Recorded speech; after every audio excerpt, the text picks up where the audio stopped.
are you guys doing today? Awesome. My name is Melisha Oliani, and this is Brandy Kelly and Shalina Jenkins. And thank you guys so much for coming out to the Mental Health Awareness Seminar. On behalf of our leaders of the church, Bishop George Creppy, and also our mama, Reverend Victoria Creppy, thank you again for coming out. And to our online viewers, thank you for logging in on Facebook and on YouTube. You should have received a little Q code card. Go ahead and scan it. There's some pre-questions if you don't mind to fill that out. And we will be posting it on the websites as well, on YouTube and on Facebook. So a raise of hands, does anyone know what mental health is all about? Do you actually know about it? A show of hands, anyone? Okay. Who might think they know about it, but not sure? Okay. Do you think there's a difference between mental health and mental illness? Yes, I got a yes. Okay, who thinks it's the same thing? Okay, good. No one thinks it's the same thing. Awesome. So I'm going to turn it over to our panelists. How would you describe mental health versus mental illness? I think mental health is general well-being, how you are kind of in your head space, and mental illness is if there's something off there, whether you're sad more, anxious more, that sort of thing. Okay. Ms. Jenkins? All right. So mental health looks at the emotional, the social well-being, and the psychological as well. It also looks at how you make decisions every day, how you cope with stress, and how you go about doing your daily routine. As opposed to mental illness is it affects the way you think, the way you feel, your mood, and the way you behave. And so a lot of that comes from, a lot of those causes could be biological and environmental causes too as well. Now, I know that you guys have been practicing a long time. Brandy is actually a family nurse practitioner, so she pretty much prescribes and she diagnoses mental health individuals who come in for a diagnosis. Shalina Jenkins is a therapist, and she also works in the jail as well, correct? I do. So, in your line of practice, have you seen a lot of people, when they come in, they're saying, well, I have a mental health issue? Or do they say, I have mental health? Yeah, they'll say that they have a mental health issue. Okay. That they're here to get some help with their mental health issue. How about you, Shalina? Could be a variety of things that they can come in with, but most will say I have a mental illness, I have some mental health issues, there's something wrong with me. Okay. And so how do I fix what's wrong with me? And I like that you said that there's something wrong with me. And even for myself, I also prescribe medication and diagnose as well. And I have found a lot of people who come in, they're saying something is wrong with me. Why is that though? Why do you think that people say something is wrong with me? Why is it such a negative connotation to it? I think people don't know what to do or don't understand it. Most oftentimes it could be a loss of control. Or what other people are telling them to as well. It could be from family members, it could be from friends, co-workers. Different things could be going differently in their lives, and so it could cause some difficulty, and they're not really sure what they need to do about it. Okay, what about you, Brandy? Well, I think even when they're physically ill, if you have a cold, you go into your doctors and you say there's something wrong with me. And the same for mental health. They're going in, there's something wrong in my head or my heart or whatever. They just don't feel well, they don't feel happy, they don't feel like they think they should feel. Yeah. For me, what I've noticed is they see it like I'm defected, I'm flawed when they say something is wrong with me, like I'm not normal like everybody else. And I know oftentimes what I remind my clients is that you are normal, you're just a little bit spicy, that's all. But it's usually a negative connotation attached to it. Many people think that they are like they have to hide and shelter themselves from the world, or they're afraid to talk about, I'm anxious, I'm depressed, because there's so much stigma against mental health. And mental health has actually been around for a really, really long time. And what we have noticed is, and you guys can chime in, it's picked up since the pandemic, because the pandemic kind of shifted everything. Everyone is home, they're not in their everyday work environment, so your feelings kind of came out a lot. A lot of husbands and wives were at each other as kids, especially the kids. They were doing online schooling, and they lost that socialization between other students, which created anxiety, even more anxiety, created even more depression. What do you guys think? Definitely agree. It's our world has changed, and we don't have as much community as we used to, and everybody's very in themselves with their small knit families, and that's kind of just exacerbating it and making it worse, the anxiety worse, because people aren't putting themselves out there like they used to. Yeah. I agree. I've seen a lot of those same things that you mentioned, Brandy. Some people who suffer from social anxiety. So now here comes the pandemic, and that kind of plummets a lot of how they were already feeling. And so now to be able to get help, things have opened back up. And so a lot of people their mental health has decreased significantly during the pandemic. And there are a lot of people, of course, who have developed a lot of anxieties that are surrounded around COVID. There's been a lot of deaths, a lot of people passing away, and so people having to deal with grief now. So it's just a top layer of situations that have happened as the result of the pandemic. Yeah, and I noticed one of the biggest things that increased during the pandemic, and even it got worse after the pandemic, is a lot of hospitalizations and a lot of suicidal attempts. So I know that the American Psychological Association, they recently reported that there has been a rise, of course, in the inpatient hospitalization and more of a demand for mental health. What would you guys classify as the top leading things that you've seen since the pandemic, pre-pandemic, pandemic, and post-pandemic, as the top leading things that people are dealing with? I think definitely the smaller networks, like we were talking about, there's not as much support, community support, family support. People have lost loved ones, so they have that grief and trauma to a certain extent. I think that we've seen an uptake in social media use, and we've used that as a way to try to reach others during the pandemic when we were so pulled apart. But that has created another problem, and with people comparing their lives to each other, and what do they have that I don't have. So there's where it has tried to bring people together, has created some problems, especially in teens, with comparing lives and maybe seeing where they feel lacking. Yeah. What about you, Shalina? I agree. There's been an increase, I'll say, with individuals who now need treatment. I think a lot of people were faced with realizing that they have anxiety, they have depression, especially if you're losing loved ones. And so losing loved ones oftentimes makes it difficult for people to cope. In areas where they didn't feel like there was a problem. You have your family, you have your friends, and so when people are faced with the loss of a loved one, whether it be very close family members or not, they don't realize how it actually affects them. And so sometimes there could be some other underlying issues that they have never resolved, and so now you have a top layer of a loss on top of that. And so I've seen that there's been lots and lots more people requesting therapy than they were before the pandemic. No, And then I think sorry. with that too, that we were already at a loss with staff, and now you've got more people with mental health concerns, and now even harder time receiving the access to care that you need. Yeah, because now the demand is higher. Right. Absolutely.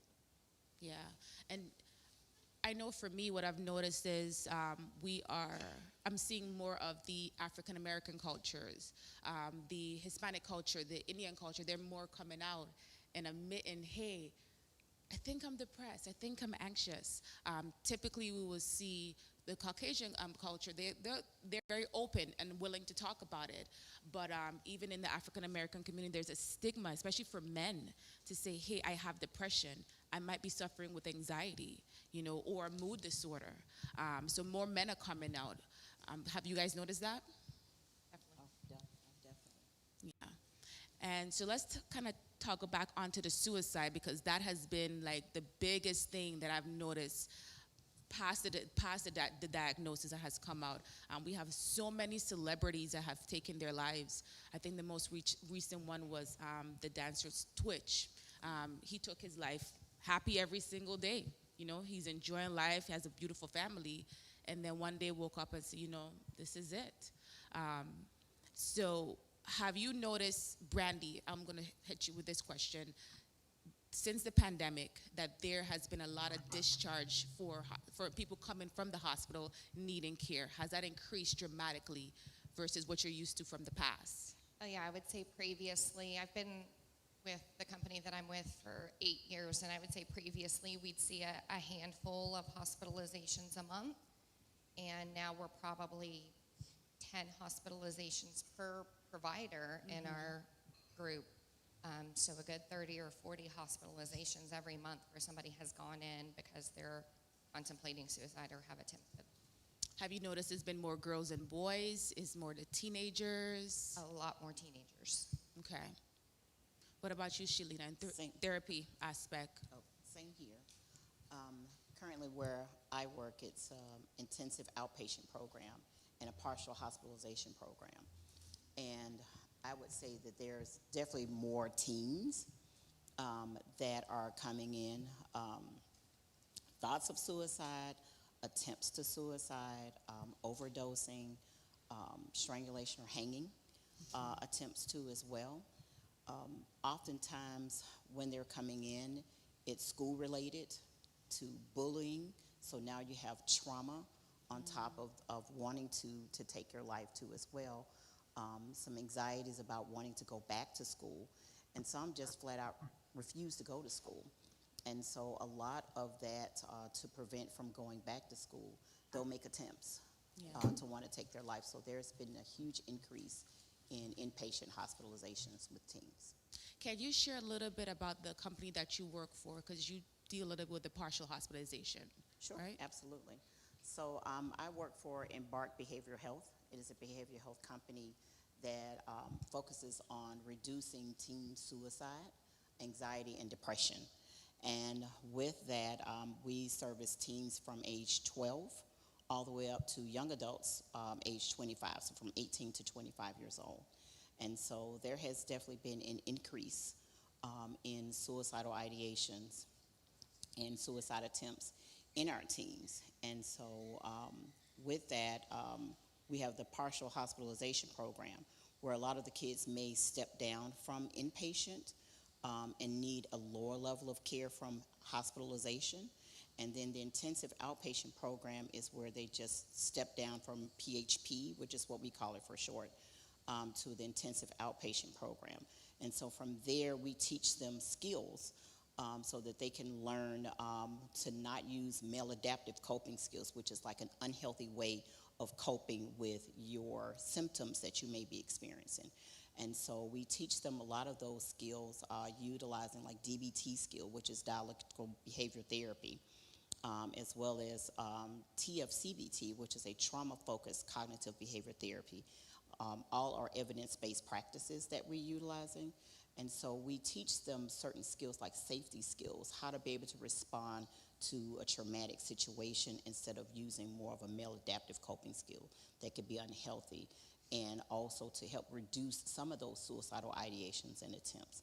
And so we provide them with skill building. Okay. And I want to go back for a little bit. For those of you who don't know what in-hospitalization is, what it means, it's pretty much when an individual, whether it's a female or a male, have a suicidal attempt, or they self-harm, or they have thoughts about wanting to harm someone else. They will go into the emergency room, they will be evaluated and then transferred into a psychiatric hospital for whether it's 3 days, 5 days, or sometimes 10 days. And then they will be, if they need more hospitalization, they will step down to the program that Shalina provides, versus what Brandy and I provide are more the outpatient aspect, where they've completed their treatment in inpatient and they're cleared by the psychiatrist that's on staff to be treated outpatient-wise. So Brandy, with that being said, can you go into a little bit about what we do at Georgia Hope? So we have all kinds of outpatient therapies, whether it be individual, family therapies. We have coping skills people who, like Shalina was talking about, will help develop a healthier coping skill for dealing with depression rather than one of the maladaptive kind of coping skills. We have medication management where, if we just have that chemical imbalance that we're needing some help with to, get ahead of a better mood, we do the medication management. And ours is all outpatient, so you're stable to the point to where you're not wanting to harm yourself or somebody else. We're trying to keep you at a safe, stable space through therapy and medication. Brandy, can you talk even about some common myths that you've noticed when it comes to suicide? I think the most important thing is that talking about it isn't going to make it happen. I think people think we can't talk about this. This is going to make somebody want to follow through on that act. And I think actually the opposite, that if you talk about it, it helps somebody find that hope. It helps somebody realize that this doesn't have to be the answer. It helps us figure out what protective factors somebody has, like what is keeping you here? What is it that you want to live for? And if we talk about those things, then it helps them to second think, that's not something I want to follow through because I have hope and because I have protective factors of this family that I love, that I want to be here for. I think ignoring it, if we don't talk about those things, then they have the potential to follow through with it. Yeah, and I think that a lot of people are afraid to say that they are suicidal because they're thinking, if I say that, I'm going to be hospitalized. And that's a myth as well. If a person comes into me and say, hey, Miss Melisha, I'm having some suicidal thoughts, we talk about it. Like, what's going on? What is the actual thought you're having? How do we get there? And oftentimes we can talk someone down where there doesn't necessarily have to be in hospitalization. But many people are afraid to say because they're like, no, they're going to put me in a hospital. I don't want to go to the crazy house. What about you, Shalina? Same thing. Talking about it is not an answer to saying that someone is actually going to harm themselves. Oftentimes, one of the myths that I hear is, if I'm suicidal, I must be mentally ill already.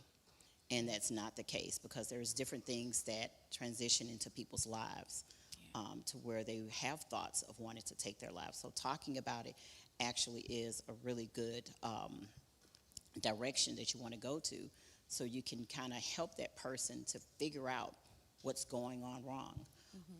And steer them in a better direction, a more positive direction. As Brandy mentioned earlier, finding out what those protective factors are, learning what those things look like. What do you have to live for? Kind of dig a little bit deeper as to what's been going on. And so oftentimes kind of talking about it does really help, and so that you can help steer them in a more positive direction and give them some tools to be able to help and think very differently. One of the questions that I got from one of the teens that's here in the house is if a person claims that they're suicidal, is it always true suicidal? How do we know the difference, or whether it's serious or not, where we need to actually reach out to somebody for help for themselves or for their friends? That's one of the questions that I did get from the teens. Anyone can jump in first. Well, for me, it's more of completing that suicide risk assessment to find out additional information of their reasons for wanting to live. And so completing that suicide risk assessment helps us to determine if that person have protective factors, can they stay safe? Is there a contract for safety? And so if there is not a contract for safety, once we complete several or a couple of the suicide risk assessments, then from there we talk a little bit more about what could be some of those next steps. The goal is never to send the person to the hospital. The goal is to help them to figure out how they can remain safe. And so if that person cannot contract for safety, then the next step would be what we call here in Georgia a 1013. And so that 1013 is a transport order that we complete, kind of go over with the client too as well, to kind of let them know, or the family, if there's family involved, to let them know that there will be an ambulance that will be transporting them to the hospital with a police officer who just kind of navigates through traffic to get them there safely. And so from there, they would receive an additional assessment from the ER or from the psychiatric hospital for admission from there. And that's just an extra layer of support to help support that person from self-harm. Some people may think that it's negative, but it's a way to keep you safe. Okay. What about you, Brandy? Like she mentioned, it's assessing further. It's seeing if there's any plans. Is there any intentions? Like to what extent have you thought about this? Just because there's suicidal ideation doesn't mean you automatically have to go to the hospital. It's to what extent. Do we have the safety plan? If you had a plan of this is how I would hurt myself, can we make sure that you don't have access to anything to hurt yourself? Do you have family support? Things like that, to ensure that you can be kept safe outpatient. Now, how would you direct an individual who is just like a regular layman's person, who has a family member or a friend, coworker who says or hints to that they're suicidal? What can they do? Because, I mean, we know as healthcare providers what to do, but the average person might not. So what advice can you guys give them in, what steps to take? Like I'd mentioned, if we kind of know how somebody would contemplate, making sure that we don't have access to medications, firearms, sharps, things like that, making sure that they have the 988 crisis line number, so that if they're in a crisis at any point that they can call 988 and receive immediate help. Well, definitely the first thing is to keep them in eyesight, because we want to make sure that that person remains safe, talking with that person, and actually assessing them to see if they actually have a plan. But I agree, keeping those numbers handy. 988 is one of the newest numbers that's out there for suicide and crisis line, as well as GCAL, which is Georgia Crisis Access Line. And to keeping some of those numbers handy in the event of a crisis. If you feel like that there's nothing more that you know how to do, you can pick up the phone and call someone, but never leave sight of that person. You want to make sure that you keep your eyes on them at all times. Asking someone else for help if you feel like that you are the only person that can make the phone call. Get another family member involved or someone else involved, and so that way we can kind of keep a close eye on that person to ensure safety. And biggest thing is to remain calm. So if a person says, I want to take my life, or if I go to sleep tonight, it's okay if I don't wake up. My family will be better off without me. These are all signs of suicidal thoughts. So if a person says that, remain calm. Because if you're calm, you keep them calm. If they see that you're worried and you're frantic, then they get worried and they get frantic. So always remain calm and kind of talk to them like, why do you feel that way? And allow them to be open. Don't minimize how they're feeling. Even if you don't agree with it, never minimize it. And like Shalina and Brandy said, 988, the Georgia Crisis Line, these are all access that we have here that we can have them reach out to. Or if you think that they're going to cause harm to themselves, just take them to the hospital. And sometimes it's hard because if you tell them, I'm going to take you to the hospital, they're going to resist. but just say, hey, we're gonna go for a little ride today. Let's go for a ride. Let's get some fresh air. And that's an easy way to get them into the car. Because a lot of times if you tell them you're gonna take them to the ER or take them to the hospital, they're afraid and they don't wanna go. And then they fight you. And then we have a whole big other issue that happens, and now we gotta get law enforcement involved, okay? Before we transition into the next topic, do we have any questions along this lines that anyone would like to ask? Sure. Can we get a mic for Sister Michelle here, please? Thank you.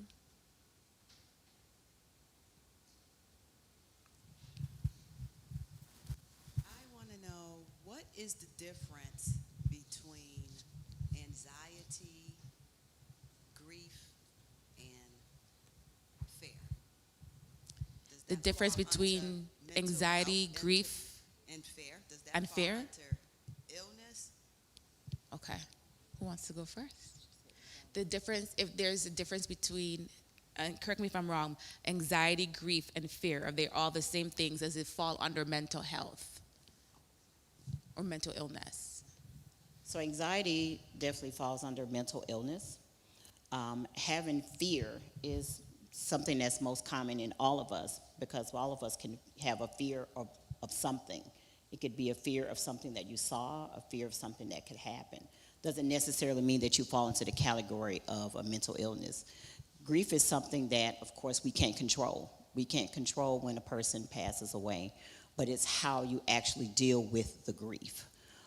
If the grief goes on for an extended period of time, of course, you want to be able to seek some kind of treatment, some type of help, to see if there is any other issues that could be going on to where your grief has lasted a little bit longer. And when I say grief, not necessarily thinking about the loss of that person, but let's say if your life just can't go on, you have a loss of motivation, you can't get out of bed, you can't take a shower, take care of yourself every day, to where you feel like you're falling deeper and deeper into not being able to participate in things that you enjoy anymore. And so you might want to be able to get help to see if there's anything else that's going on besides just the grief. It could be depression that you are experiencing as well. I tell my clients all the time that all of these emotions are normal, right? We all experience sadness. We all experience worry, anxiety. We all experience anger. But if at any point those emotions are preventing you from being able to do what you need to do on a daily basis, there may be some additional support you need in managing those symptoms. You aren't ill just because you feel sad. We all experience that. So, that's part of the thing I think that can help break the stigma is just because you're sad doesn't mean you're sick. We all experience that. But if you're at the point where those things are preventing you from doing what you need to do, maybe you need some additional support. Awesome. Did that answer your question? Okay.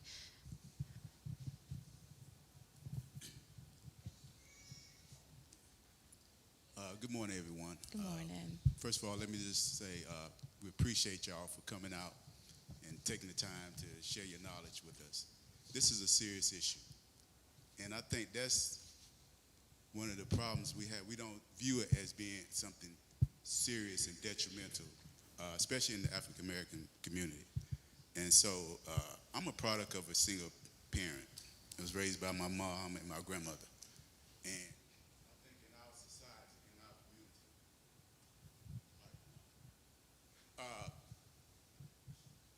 we socialize our men different from our young women. Young women are encouraged to express themselves, talk, but men, young boys, are told, boys don't cry. You got to be tough, you got to be strong. And that message, we carry throughout, adolescence. Then we get out into the world, we meet friends. And so, we have to be macho, we have to be tough. It's viewed as being weak if you have something, depression or something like that. And so, I think it starts with a shift in our thinking, our mindset when it comes to this issue. I want to ask: how do someone, speak for me,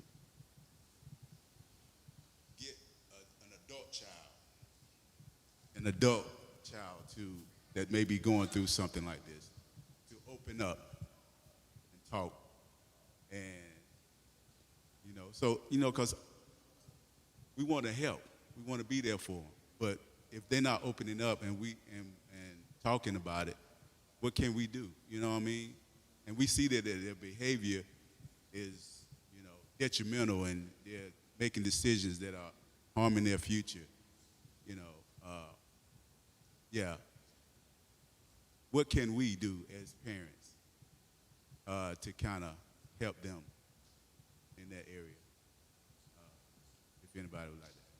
I think it's normalizing the emotions. Like I said, we all, male, female, African American, Caucasian, we all have the same emotions, and we need to normalize that. We need our children we need to allow our children to see us cry.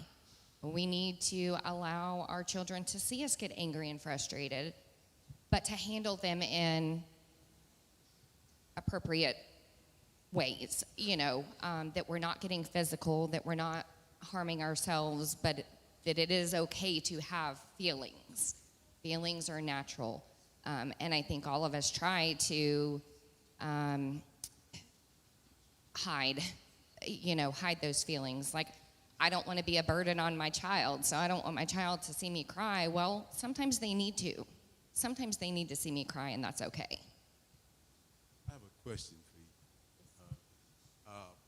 So you spoke about, correct me if I'm wrong, male coping mechanism. Is that the word you use? The term you use? Male adaptive coping skills. Male adaptive coping skills. So would this be one of those coping mechanisms, like with males, men, sex and drugs? Drugs and alcohol would be like something that we use to kind of numb the pain, numb to escape reality. Sex, drugs, alcohol. That would be a form of It could be. Oftentimes, it's more like masking your emotions. You're not wanting to express how you feel. Of course, it's definitely been researched that males don't express their emotions very often. And I agree with Brandy. It's normal to have others to see you be emotional.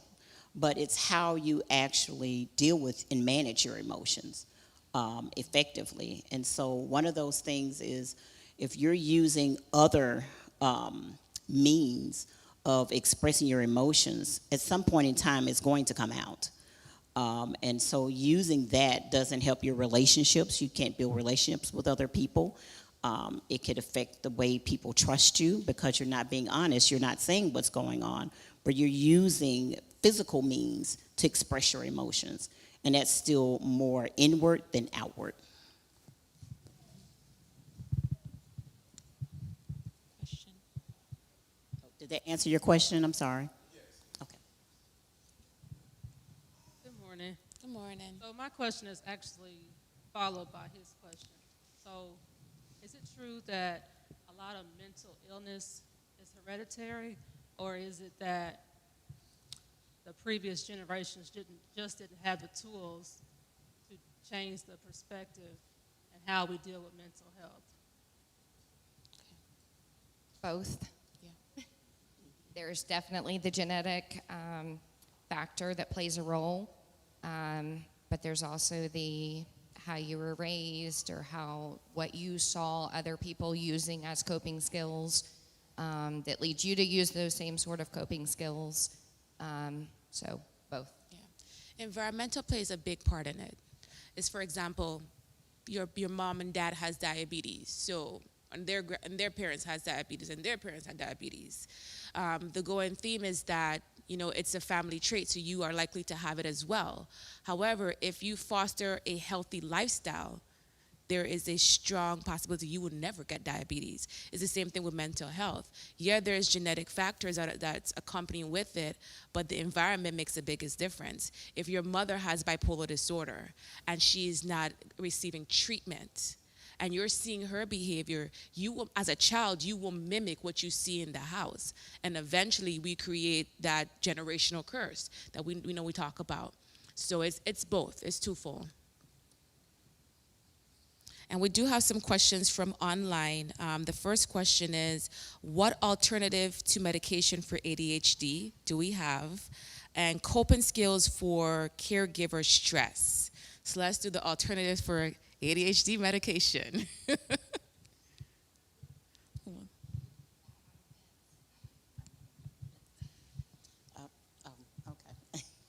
Okay.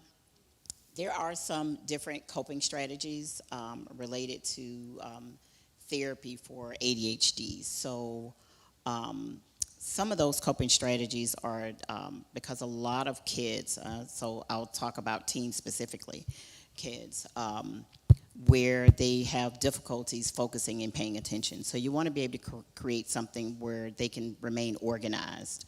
Oftentimes they can't stay on task, they get disorganized, and they get frustrated when you mention, hey, did you clean up your room? Did you pick up behind yourself? And so creating some organizational skills for them is a huge thing.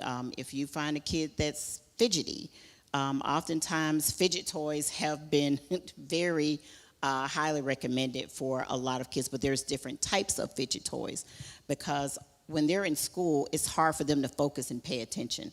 So they may pick up something, pick up a pen or, throwing something or fidgeting around in their chair. And so sometimes that fidget toy does help them to stay a little bit more focused and they pay attention a little bit more.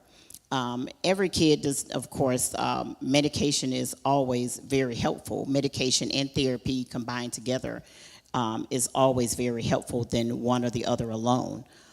However, you want to be able to create some different things, maybe post something up in their room for them to really be able to remember.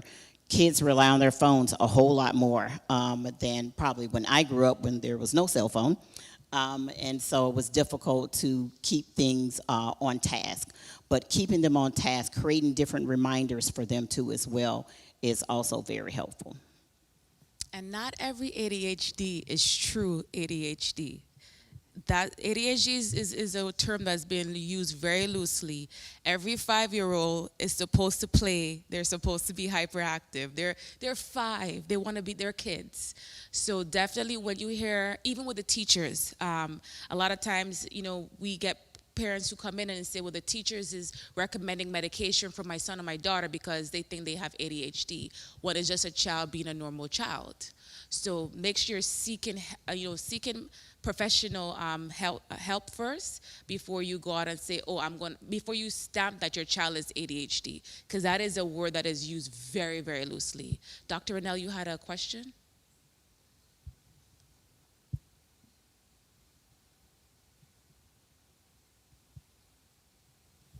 Yes.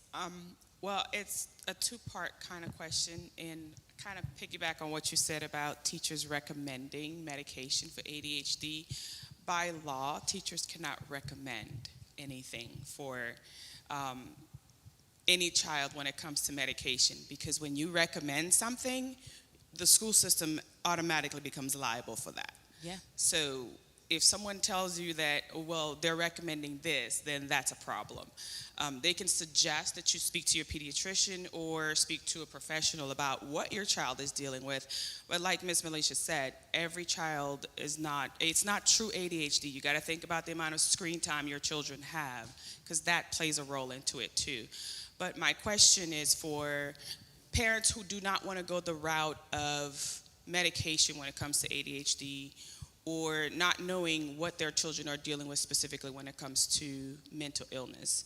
How do you, if you decide medication is not the route and you prefer to go to therapy, what do you recommend? Because again, mental illness and anything having to do with psychosis is a very huge stigma in communities such as African communities and Caribbean communities. How do you battle that? Because a lot of people think that when children talk about, the difficulties that they're dealing with, automatically it turns into, well, they're crazy or it's something completely off kilter. So how do you handle that and how do you battle that, especially if you don't want to go the route of medication? Well, I would definitely say, unfortunately, we live in an environment where, and it's been like this for years, where medication is always pushed. So going to the right provider makes a big difference. For example, I have patients who come into me, and before we even get started, I let them know, whatever I recommend, you have the right to say no. It is not force. This is a partnership. I'm not telling you what to do for yourself or what to do for your child. We are partnering together to make you or your child the best version of yourselves. So having the right provider makes a difference. If you come across a provider that is not willing to listen to you as a parent or as an individual, then you don't need to be with that provider. If they're forcing something on you and not allowing you to process it, that's not the good way to practice medicine. And Brandy would agree with me, we give you that option. Medication is not the end-all, be-all. I tell my clients, medication numbs the symptoms. So the shaking, the moving, but it doesn't fix the problem. The problem is within. You have to figure out the why.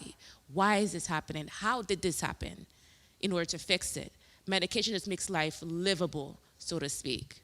So it doesn't always have to be medication. It could be therapy. Like Shalina mentioned, the coping skills. For a child who is ADHD, you can have a board in the house, whether it's on the wall, it's on the refrigerator, and do a reward system. If you clean your room, check it off, and by the end of the week, you get ice cream. Or we get to go to the park. It doesn't necessarily have to be that they have to be on something. There's a whole lot of different things. I recommend therapy. Therapy is a good thing. You're having a conversation with a person who is trained to help you. So does that answer your question, Dr. Rennell? Awesome. I tell everybody therapy is first line treatment. Yeah. Therapy is more important than medication for depression, anxiety, all of it. Because you may not always have access to medication, but you will always have access to coping skills and being able to utilize what you've learned through therapy to have your greatest success at recovery. That is more important to me than anything. Yeah, I agree. There are times when it's necessary. There are times when you're at your lowest and you need something to help cope with those feelings for a short term while you're learning to work through it in therapy. But I tell everybody, even if I start them on medicine, my goal is that in 6 months, maybe you can come off of it. Yep. And you can have learned things through therapy to know how to live life without the medication. That's my ultimate goal for all of my clients. Yeah, mine's as well. First day, when they meet me, this is not an indefinite thing. This is just to take the edge off, where you get the necessary services, and we will wean you off. And if we have to keep on it, it's okay. But the end goal is always to get you off the medication, if that is most necessary. And definitely with therapy too as well. We want to be able to provide them with the appropriate tools and to make sure that they are using those tools. Because you can come to therapy every week or two, and if you're not practicing any of those skills, then it's not going to help you in the long run to really be able to be on your healing journey if you're not willing to use any of the coping skills. Because the coping skills are something that you can use when you're not in therapy anymore, when you're not on medication anymore. What do you do when something happens? Yeah. So So you'll have tools that'll be able to kick in that you can utilize it right then and there to be able to help you in any of those tough situations. Another online question we have is, what are some coping skills for caregiver stress? Talking with others who are in the same sort of situation, having community support. Yeah. Definitely education, for sure, having that community support too, I agree. There are a lot of different groups that I've found on Facebook, also with the company that I work for. We have a parent support group. That parent support group brings a lot of parents together, because they may have similar issues that they're experiencing at home. And so we provide that support for all of those parents to come together, and so that we can help them to be able to learn different skills, different strategies, and provide that extra layer of support too as well, because caregivers need support too. Like, what do I do with my child? Or what do I do with my, adult child? What do I do, for myself? And so we teach you different skills that you can utilize at home too as well. And wanting a break is okay, because we are all humans. We can take on but so much. So again, getting the support team with you so that when you need that mental health break from taking care of your loved ones, you have that available to you. Now, we have a question from one of our online guests, but I need a little bit more clarification. So whomever posed this question, if you can elaborate on what you mean. The question is, how do you move on, letting go so it will not stagnate your life? In regards to what? So if you're still online, can you please elaborate so we can answer your question appropriately, okay? Alrighty, let's move on to gun violence. Oh, sorry. We have 2 more questions. Oh, sorry. Go ahead. Go ahead. My question is, do you think that mental health has anything to do with something spiritual? Ladies? I think that it can. I've seen people who have a strong spiritual sense that are have an easier time dealing with grief sometimes, or just have a calmer sense of being. I don't think that it's everything. I think that everything in life is black and white. And of course, situations can be extreme. Situations can be hard. Even someone who has a very strong spiritual foundation can still struggle. So I don't want people to think that, their faith isn't strong enough or whatever, because that's not always it either. But I do find that it helps having faith in a spiritual sense helps people cope with things differently. Faith can be used as a coping skill, but that's not to say that people who have faith don't struggle. Shalina? I think it does, especially when we talk about hallucinations. Hallucinations might be a chemical thing, but it is also a spiritual thing, because we know that there is an enemy who is trying to take us out. That's black and white, right? We know that. So it's not always science, and it's not always spiritual. It's a mixture of the both, because there are chemical imbalances, but we do have an enemy that's warring against our lives. So it's knowing the difference and being able to decipher which is chemical and which is spiritual. Okay, does that answer your question? Okay. Any other questions? Yes, Ms. Favor. My question was, I know we've been talking about like coping mechanisms, things that we can do in order to like help with like being focused.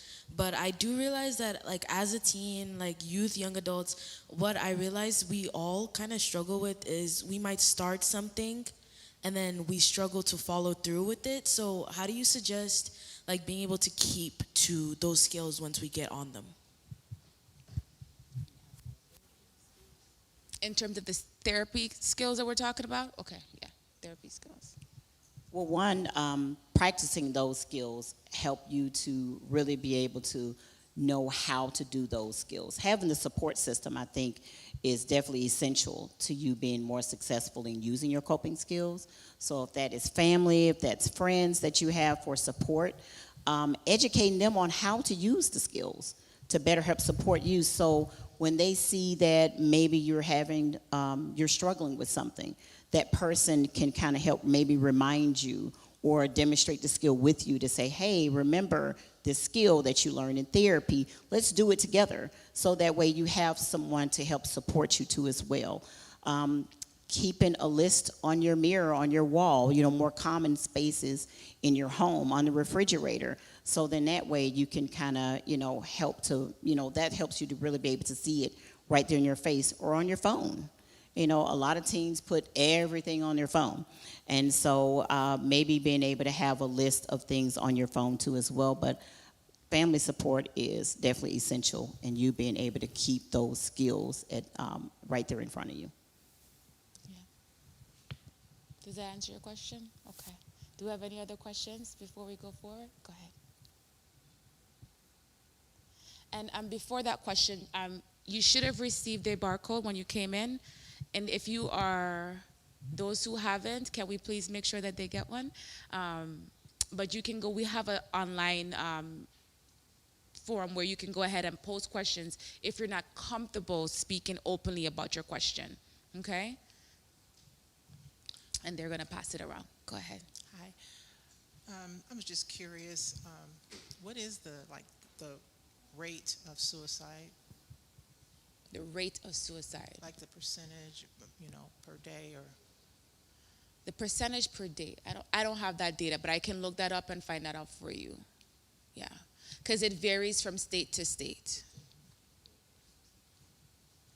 Okay, but I will look that up and I will provide that to you, okay?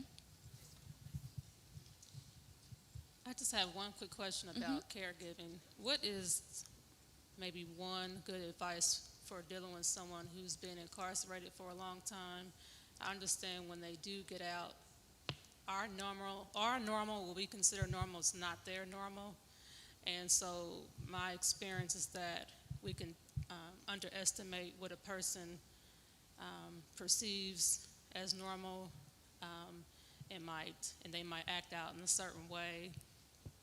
What is something that a caregiver or family member can keep in mind in helping that person, to come to some type of normalization for the future? Shalina, you want to take that one? Sure. I think definitely hearing what they have to say. Depending on how long they've been incarcerated, and sometimes it could be one day, and that could be very traumatizing to a lot of individuals, especially if that's their first time being incarcerated. And so I think what's most important when a person is released from jail or prison is that family support is vital. And so having that family support, but having those open, honest conversations, listening to what they have to say. And so if you're a family member and feel like, hey, I'm not used to some of these behaviors, talk to them about therapy. Talk to them, educate them about the importance of really being able to go and talk to someone, because they may not tell you everything that happened behind those walls. There's a lot of things that happen behind those walls that if you've never been privy, if you've never been in jail before, whether you were locked up or you worked there are a lot of things that happen very, very quickly that could change your life forever. And so I think definitely what's important is listening to what they have to say, asking to see if they received therapy while they were in jail. There is therapy provided in jails. And so I think having that support from family, but encouraging them to go to therapy to really be able to have another person that they can talk to. Any other questions?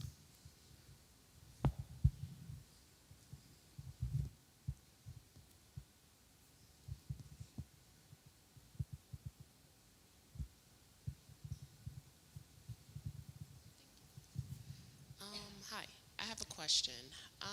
So prior to having a baby, I was taking 5 milligrams of Adderall a day just to help with focusing and completing tasks. But since, with breastfeeding, I no longer take the 5 milligrams.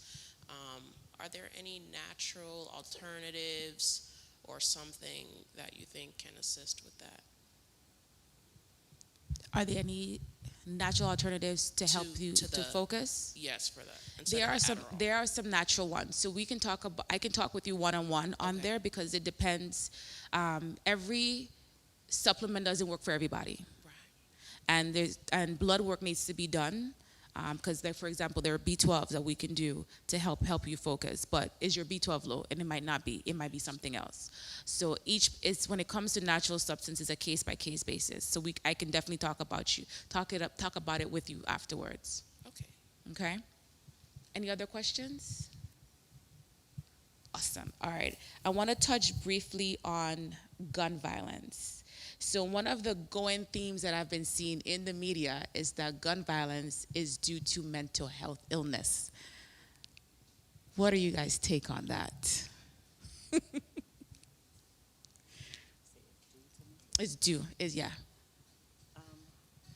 Well, just in a little bit of my research, in the state of Georgia, only 49% of firearms are death by suicide.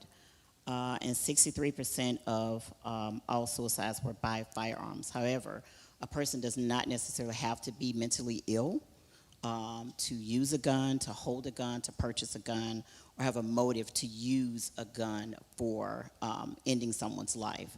And so because someone wants to take someone else's life doesn't necessarily mean that they were mentally ill prior to taking that person's life. So a number of factors could be going on with that person. Not to say that mentally ill people don't take other people's lives, because that has happened. We've seen that all over the media, all over the news. But that doesn't necessarily mean that that person has a mental illness.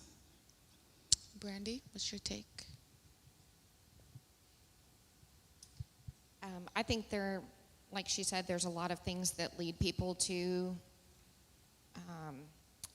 using guns for acts of violence. But I kind of feel like at the end of the day that a lot of it does come from some mental impairment, whether it be, substance use. Just because somebody takes someone's life doesn't mean that their anger, mood swings, mental illness, but they could be impulsive because they're using a substance. And so I think that it's probably more likely that they suffer from some mental illness, but it can definitely come from other reasons as well. I agree. We hear in the media, this person, when we see with the mass shootings, that person has mental health. It might not necessarily be that. They might just wanted to take somebody's life because they were angry. So I'm not going to stay on the topic too long, but I did want to drive home this point. When guns are involved, or any lethal weapon is involved, it is not always mental health related.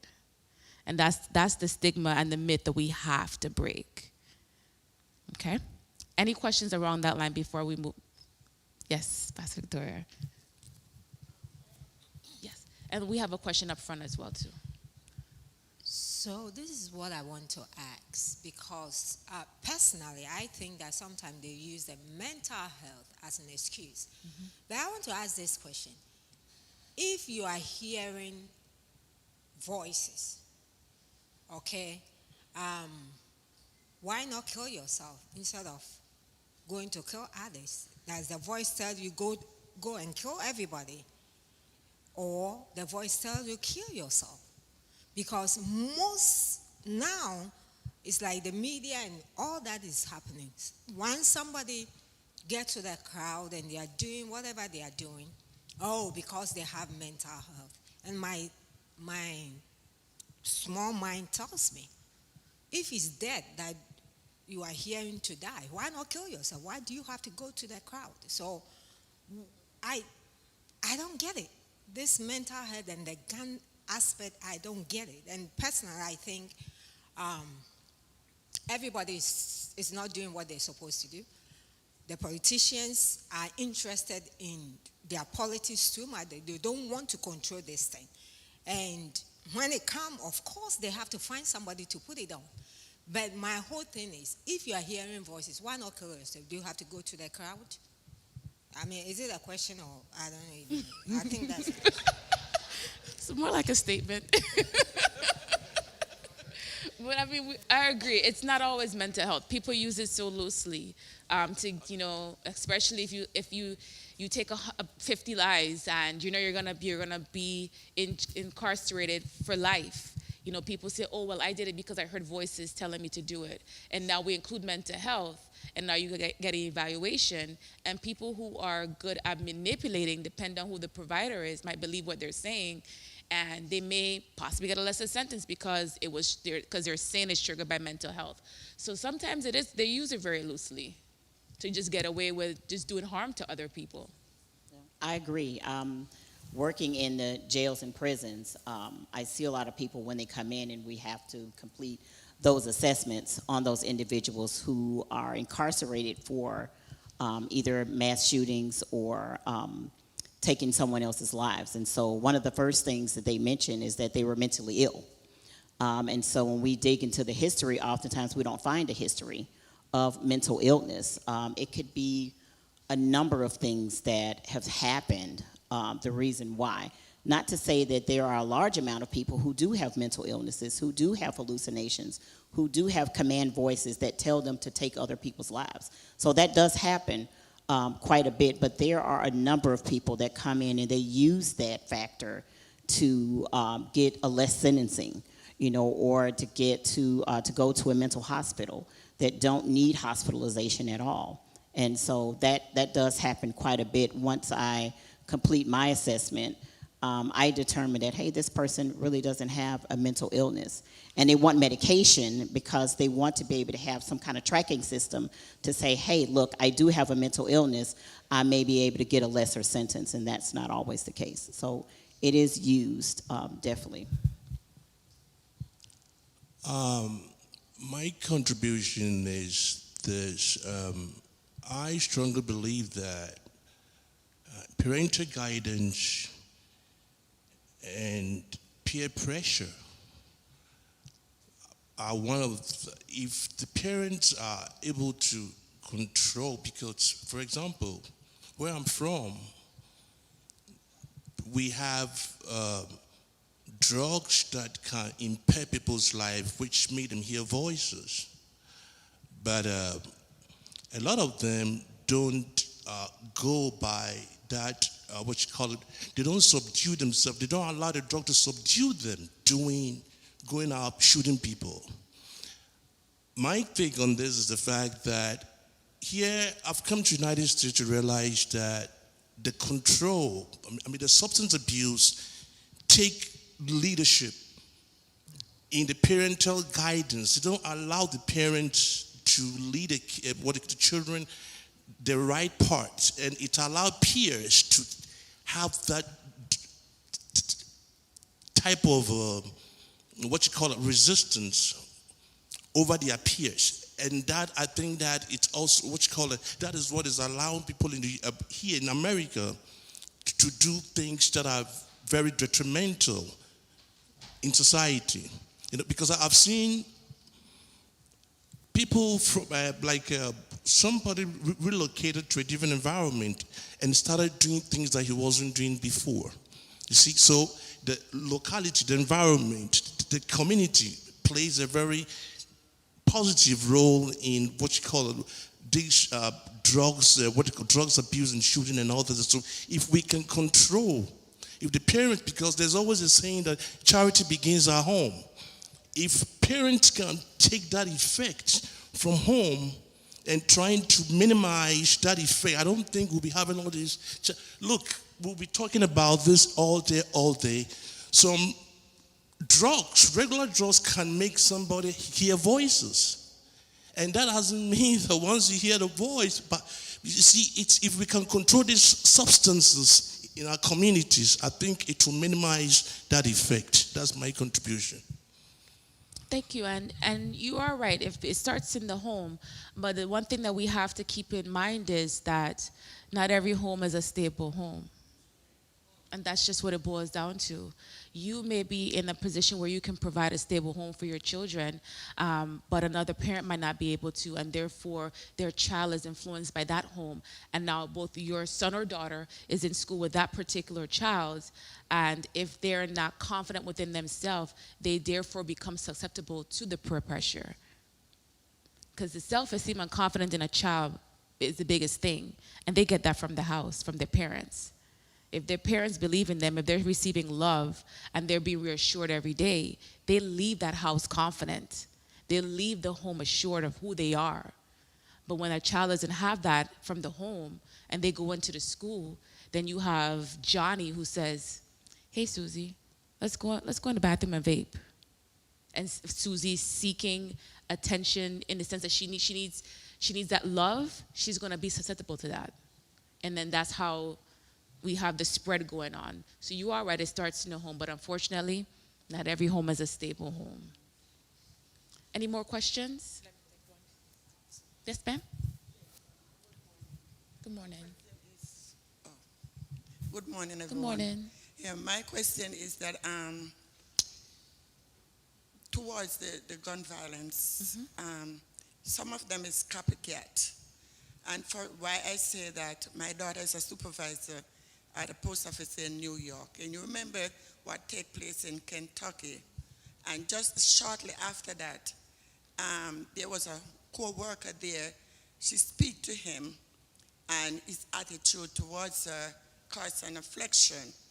And there you go, he tried that. So I know that most of these shootings carrying on in the workplace, that is copycat revenge.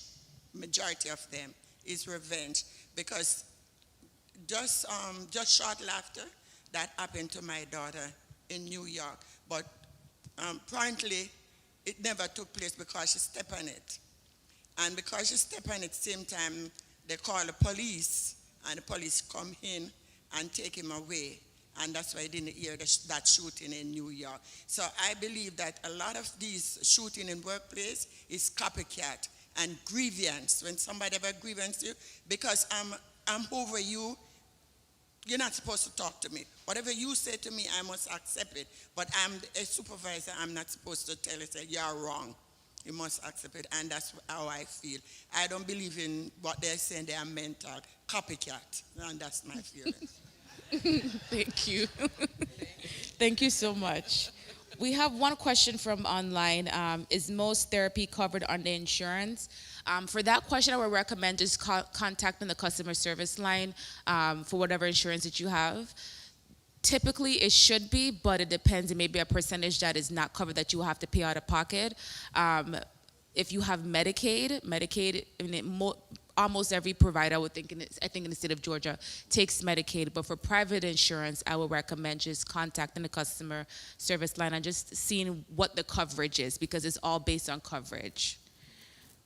Now we have a lot of questions. A lot of employees have a certain amount of therapy for their EAP, employee assistance program. So, you know, if you yourself needed something and your insurance didn't cover it, check with your EAP with your work, because mental health is so large right now that a lot of employers are offering that benefit. Okay. I see a couple of questions from the online, and we will address it. So don't worry. Just want to let you guys know we will address it. We are going to move on to the substance use, because we do have Ms. Joyce Sutton. I just wanted to add something to what that gentleman said when he said about environment and where the locality you move to can affect how your children behave in school, which is one of the reasons why I always encourage people to be a part of that school that your children are in. Because if the teachers, the principals, whoever it is within your child's school know you, then they will know your child, and they will know what your expectations are, and they will know what can and can't happen. So when they see a shift in your child's behavior, and I'm speaking generally, this may be a lot of teachers and it may not be all.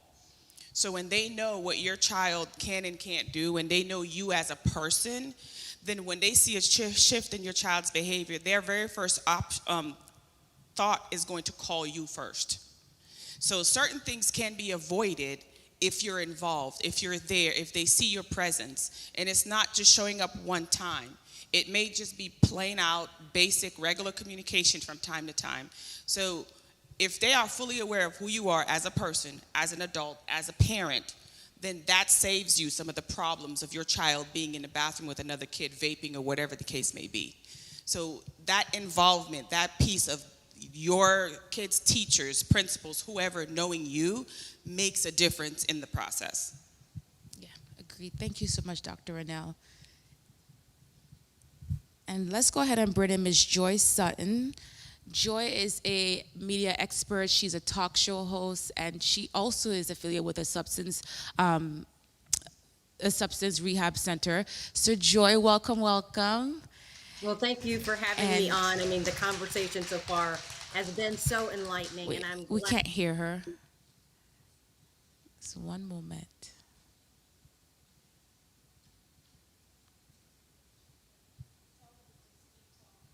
Okay. Okay, Joy, you can go ahead and you can just keep talking until we can until we can hear you actually live. Okay. Okay. Welcome. Hopefully you can hear me. Can you hear me now? Okay, I'll keep talking until they're able to get the No, sound we can't right. hear. Not just yet. We can on the online. Oh, okay. While they are working on that, I'm going to go ahead and just pull up some more questions until we can actually hear her, because I do want her to talk about some of the things that she's seen and interviews that she's done with people who've actually struggled with substance abuse addiction. Okay. Go ahead and talk now, Joy. Okay, can you hear me now? I'm here Not based yet. in Nashville, Tennessee. Hopefully. One of the questions that was posted online is, how do you know the difference between our own feelings and character bleed from around others? Need a little bit more clarity on that question. That one is not clear. So whomever posed that question, how do you know the difference between our own feelings and character bleed from being around others? Elaborate a little bit on that question so we can better answer you. Information, knowledge about DID. You want to take that one, Brandy? So I think DID is And what is DID? Because many people don't know what that is. DID is dissociative identity disorder. A lot of times we see DID with trauma. So somebody who has been through, a traumatic event will sometimes develop another personality, so to speak, whether it be somebody who is a stronger personality than what themselves typically are, who may be able to stand up against whatever trauma, maybe somebody who is shy, who tends to shut down. These are all kind of personalities that are developed as a way to protect themselves, mainly their brains, from having to experience this trauma again. Thank you. All right, and then the next question we have is, how do you find yourself instead of creating personalities to please everyone else? I think essentially they're asking how not to be a people pleaser. That's what I'm getting. So some people look for validation, definitely from others. And so that can be quite difficult depending on age, if you have a huge social group or you want to be a part of a huge social group. And so I think a lot of that comes from, it could possibly, not necessarily, but it could possibly come from their environment at home for not really getting that attention, that love, that nurturing in a home, because as you mentioned before, every home is not a stable environment. And so a lot of specifically teens seek validation, don't really know who they are, and so they seek validation from other people. And so finding out a little bit of who you are, bringing out some of those creative things that person can do, and trying to develop certain skills to be able to learn who you are and identify who you are. Awesome. Brandy, you have anything you want to add on that one? My thought was just be true to yourself. like she said, know yourself, be true to yourself. And you may have a little bit of every kind of personality. At some point, we have to be a people pleaser. You know, in some situations, you have to be that. In some situations, you have to be strong. You may have different ways that you behave in different situations. But know yourself and be true to yourself. Yeah, I agree 100%. All right, I think we are okay. I think we're back where we can bring Ms. Joy Sutton back in. Hello, can y'all hear me now? We can hear you. We can't see you though. Okay, We're getting there. Okay. Hey. Hi. Hi. Happy to be joining you all from Nashville, Tennessee.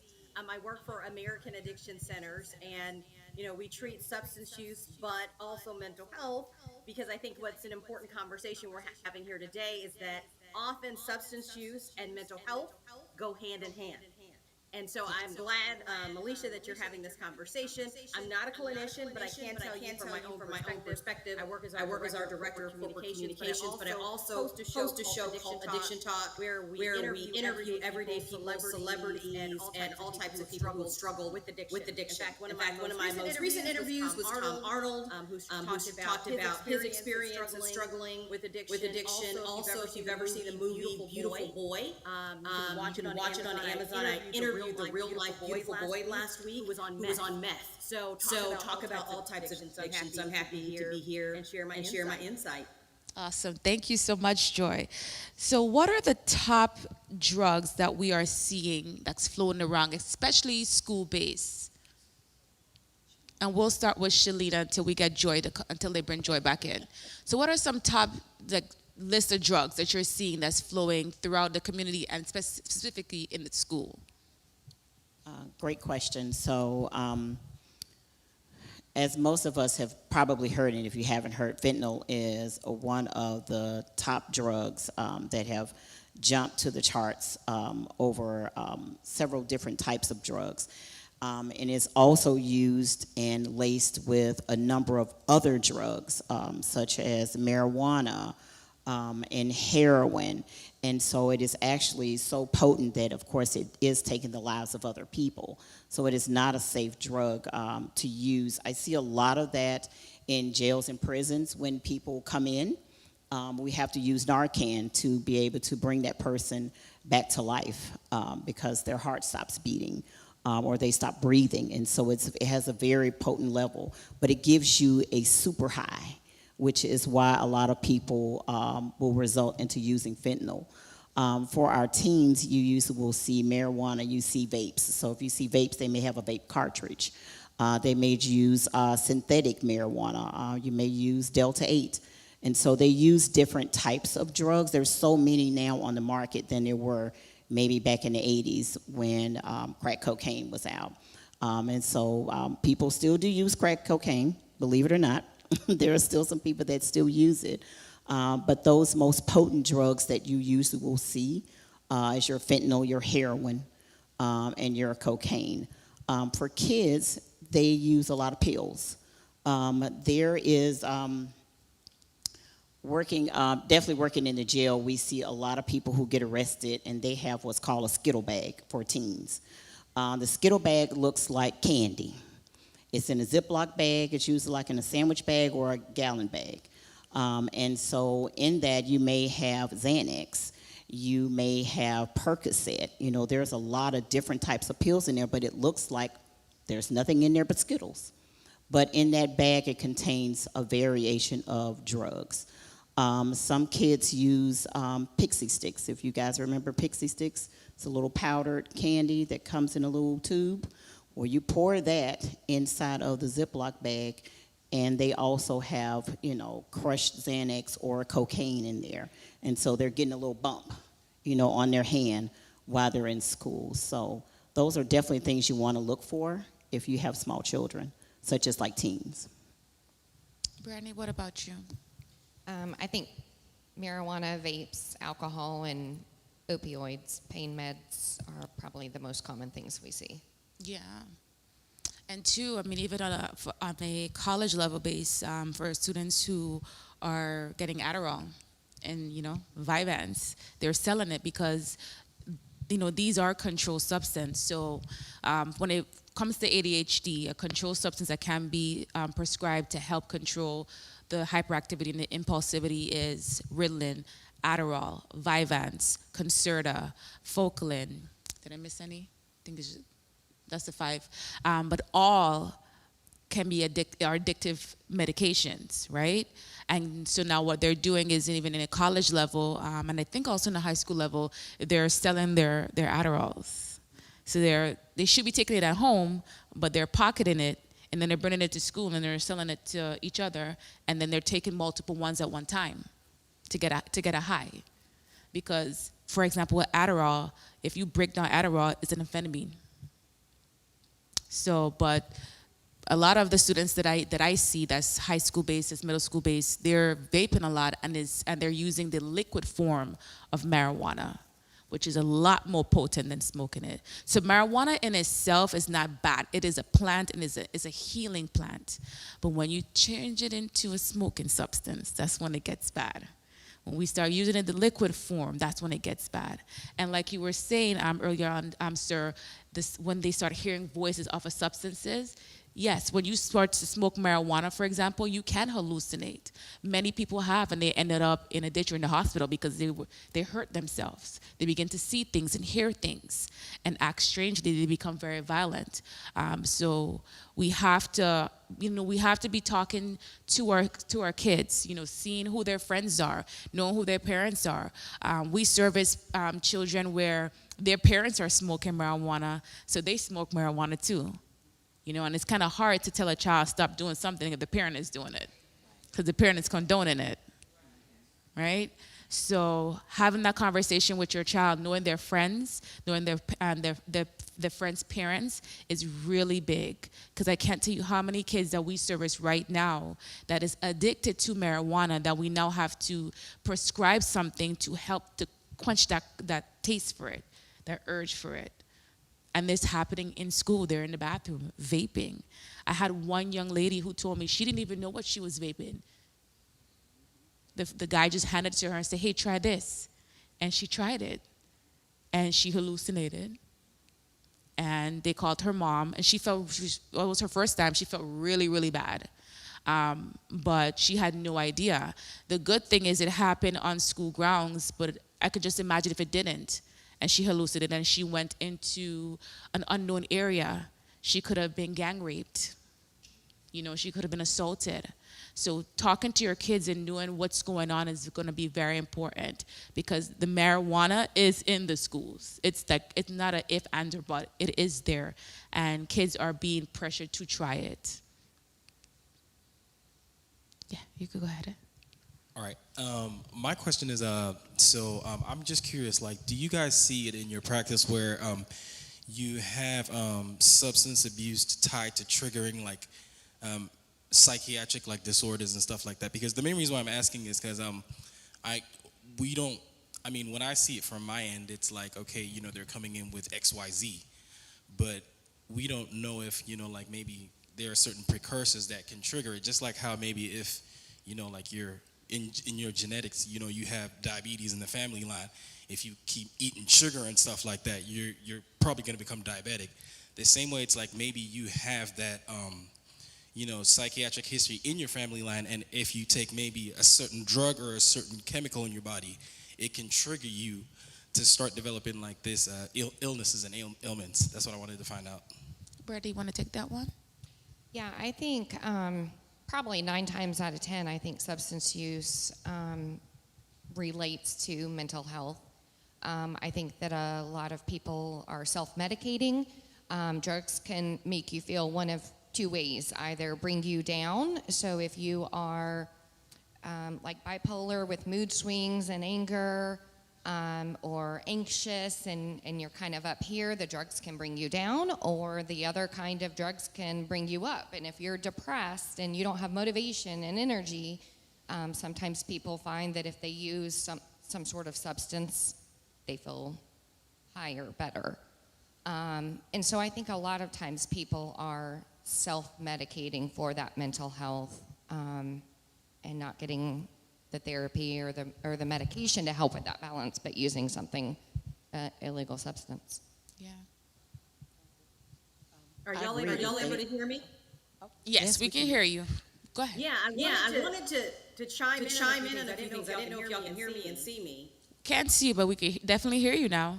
Welcome. Okay. I wanted to chime in on something that we're also seeing in the treatment centers is polysubstance use. Years ago, you may have saw someone come in with maybe their drug of choice was an opioid. But now we're seeing people coming in with multiple drugs in their system. So I think that's important to point out. Number two, we are finding that whatever you're getting on the streets, if you're not getting it from a doctor, whether it's Adderall or whatever, that they're being tainted with fentanyl, which is the reason why we are seeing a record number of overdoses. I know she talked a lot about fentanyl, that there are people that seek out fentanyl, but we're finding the majority of people don't even know they're getting fentanyl because it's being, substances are being adulterated with fentanyl to make it more potent. And what we're finding is people may try it once or twice or whatever, and it's so strong that they're overdosing and dying.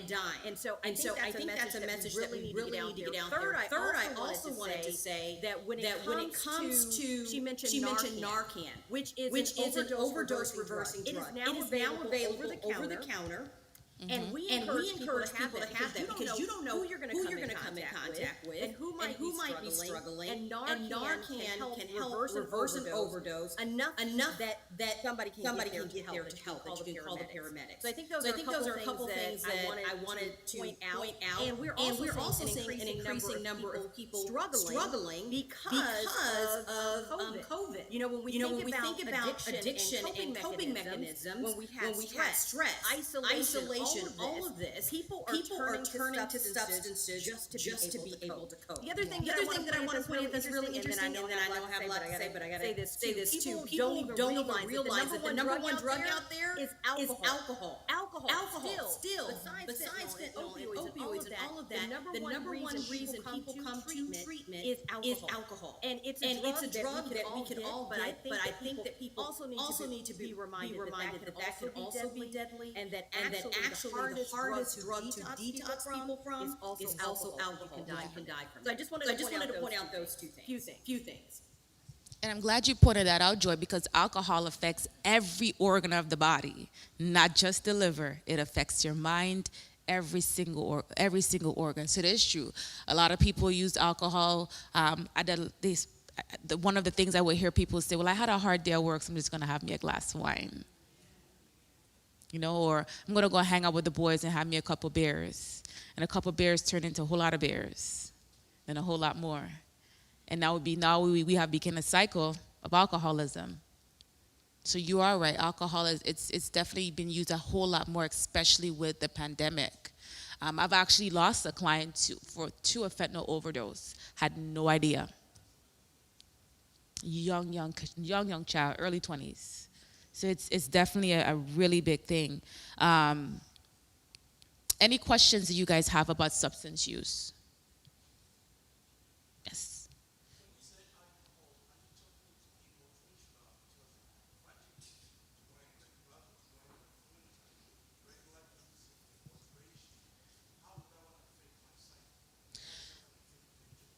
So there's a difference. Intent is everything at the end of the day. People socially drink, for example, right?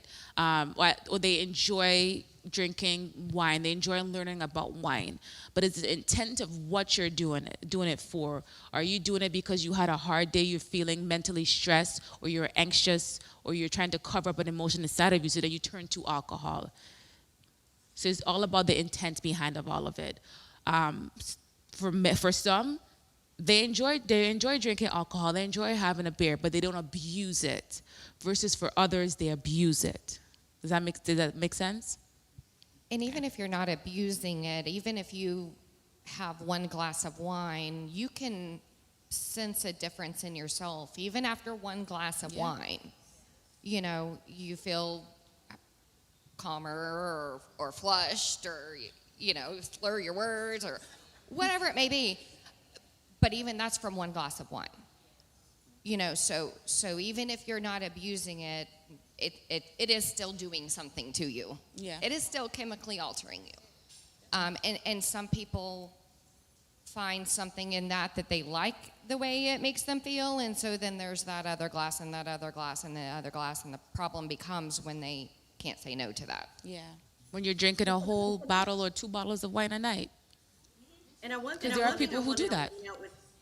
Go ahead, sorry. One thing I also point out with that is that once it gets to the point of an addiction is actually a chronic disease. So when we talked a lot about diabetes, we talked a lot about managing mental health. But once somebody develops an addiction, I do want to make sure we get that in there. We view it as a chronic disease that needs treatment. And if you notice yourself when you talk about the alcohol, if you notice that you need more to feel the same. So you start drinking more. For most people, it starts out, they're having a glass of wine, then they start drinking more and more, and they find that they need more and more to the point that they get dependent. Then they get into addiction potentially when they get to the point that it doesn't matter what's going on in their life.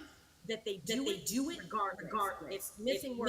They still want to drink. They're not being able to do activities of daily living. They're still wanting the alcohol. So I think it's important that you really have to watch if you're becoming dependent and you need more and more, and you're abusing it regardless of the side effects.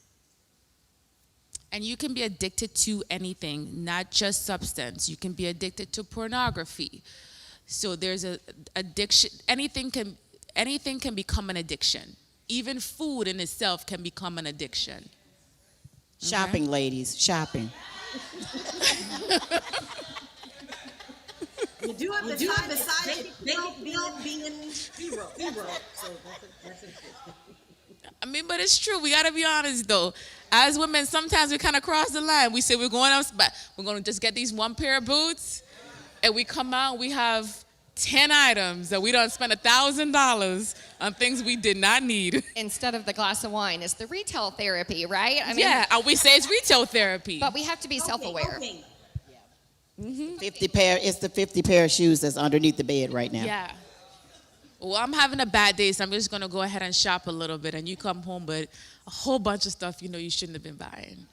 Your credit card maxed up because you shouldn't have bought it, but you bought it. So anything can be an addiction. Any other questions?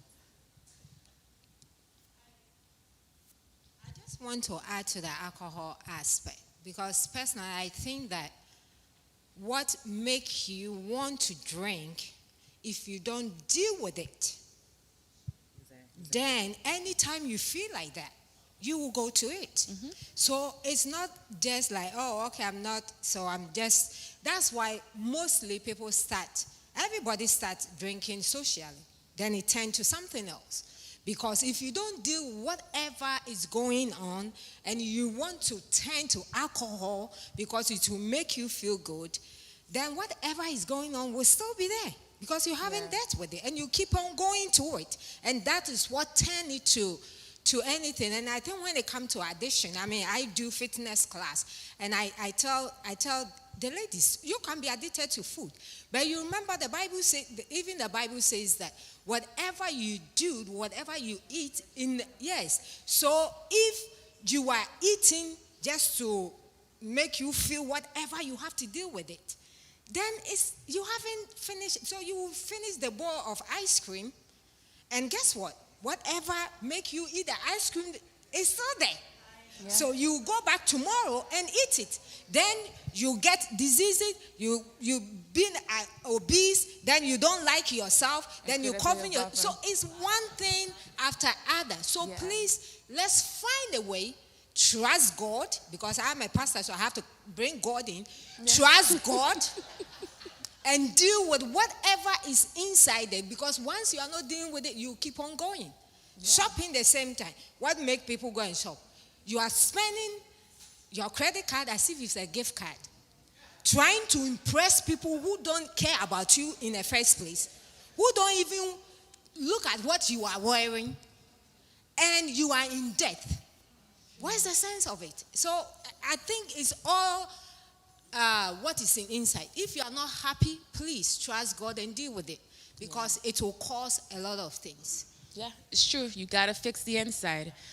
Because even with substances, people start off with alcohol, and when they no longer can get the fix from alcohol, they upgrade, and then they upgrade, and then they upgrade. And then they look up and they say, my liver is shot, my intestines is messed up, I can't think straight, my memory gone, because you never fixed what was inside. And Mel, Sister you know, Yeah. Go ahead. I was gonna say that I interview a lot of people who struggle. And they even started as young. One person that said he started drinking at 11 by 12 doing marijuana every day. That led to meth addiction. So started with alcohol at 11, marijuana, and then he's on meth, living on the street. That's how it can happen. And if you go back to it, I said, how did this all start? And many of the stories I hear, it's because the people feel a hole.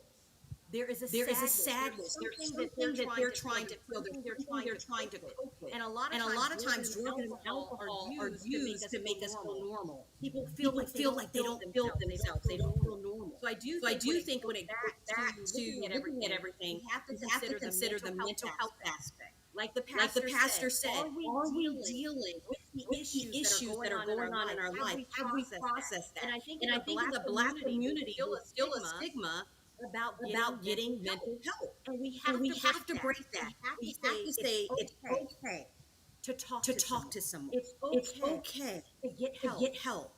It's okay to admit you have a problem. And some people struggle with that. You know, it can be a bit of a struggle, especially with the stigma around getting mental health services. Some people are embarrassed. Some people feel like that there is something going on with them, and so they would rather internalize all of their pain and everything else that's going on with them, and utilizing a substance such as alcohol to kind of really forget about that pain. They mask the pain. They want to forget about the pain. Most people who are drinking and using a lot of drugs are masking some sort of pain.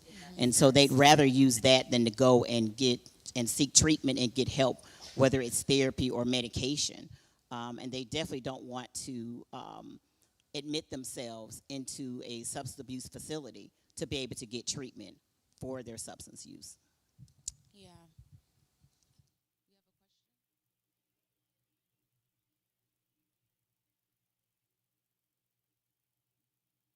And while you're saying that, Mel, and you're getting the mic, I want to say also that that's what I think forms are so important in transparency. Even in my own life, there have been times where I needed to get therapy. It's just fact.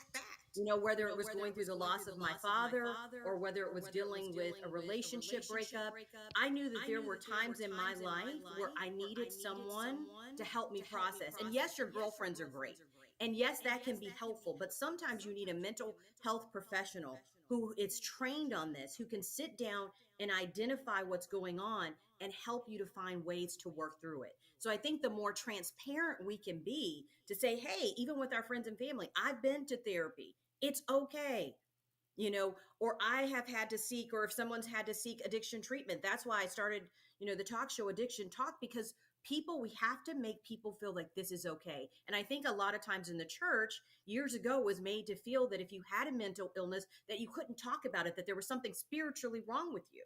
And so people held that in because they didn't want people to think, I don't have faith, I don't believe in God, or something is wrong with me, versus people saying, no, this can actually be a disease that you're dealing with. This can be something that you actually need treatment for. And I hope that message comes across today, that it's okay that you can have God and you can have, therapy. They don't have to be one. They don't have to be opposing. You can have both. And I have had both in my life. And I can tell you, it's been transformational. And I have seen people, that man that I told you who was struggling with meth addiction, who was in it for 10 years, relapsed 6 times, went to therapy and rehab 6 times. He has now been in recovery, free from drugs and alcohol for nearly 12 years. So it can happen, even if you have setbacks. But people have to be willing to talk about this, be transparent about it, and know that it doesn't mean you don't have faith in God. I'm off my soapbox. Sorry.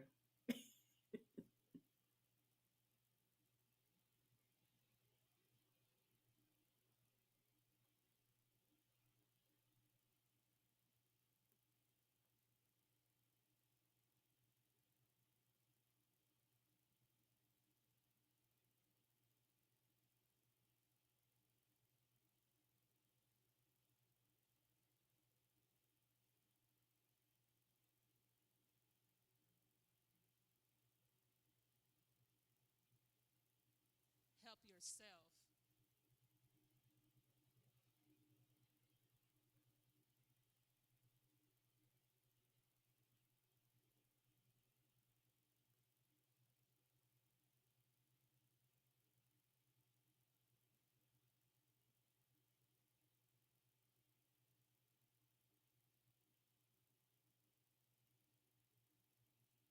We can't hear you online. We can't hear you online.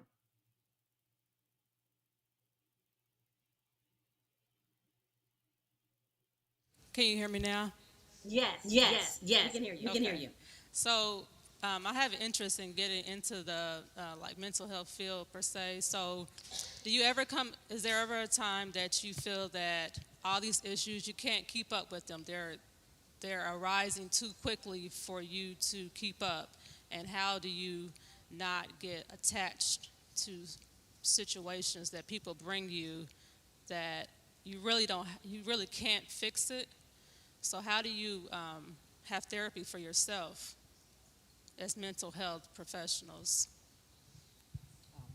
You mean for therapists? Yes. Okay. So sometimes and oftentimes therapists need therapy too. We are not above getting treatment at all. And I think it's essentially important because there is a lot that is on your plate. There are a lot of issues, rising issues that we see all the time that's changing, especially with the pandemic. I think that affected everyone in some sort of way. And so having that support system is essentially important for us too as well. So we're not above at all being able to have the support system that we need. So I think it's important to be able to bounce ideas off colleagues, to be able to have your own therapist, to really be able to work out some of your own personal issues. The goal for me is to never internalize, especially working in, again, jails and prisons. There's so much that is seen in that institution than you would not see necessarily on the street because they are, contained in one environment where they really can't do much of anything. There's no use of your cell phone anymore. There's no use of going over to your mother's house anymore. You're behind bars with other people that you've never met before.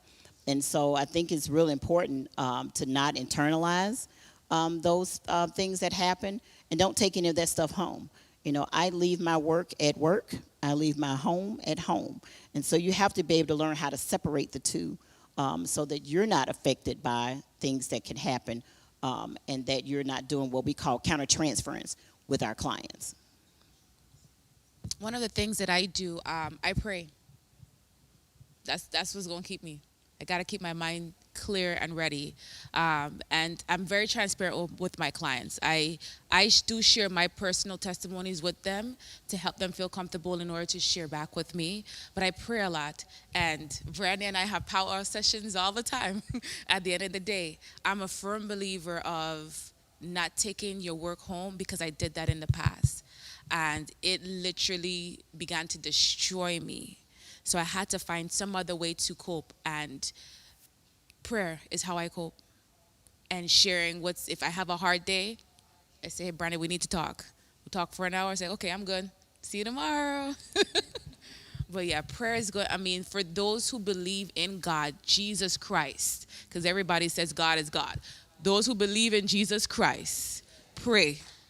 It's going to keep you. And I pray over my clients every day. The ones that I have a closer relationship with, that they've been seeing me for a long time, I pray for them. And that helps me as well because they're human beings, So those are the two things that I do. Brandy?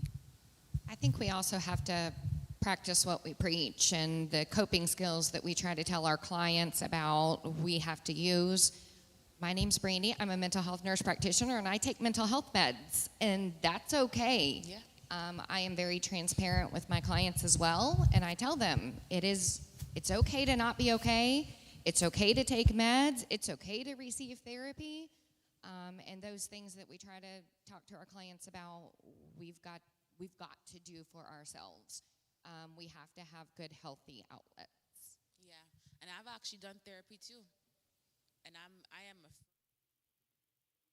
very firm. Mel, we can't hear you for some reason again. We can't hear you on the They online. can't hear me online. But I'm a firm believer of therapy. I have done it and I recommend it.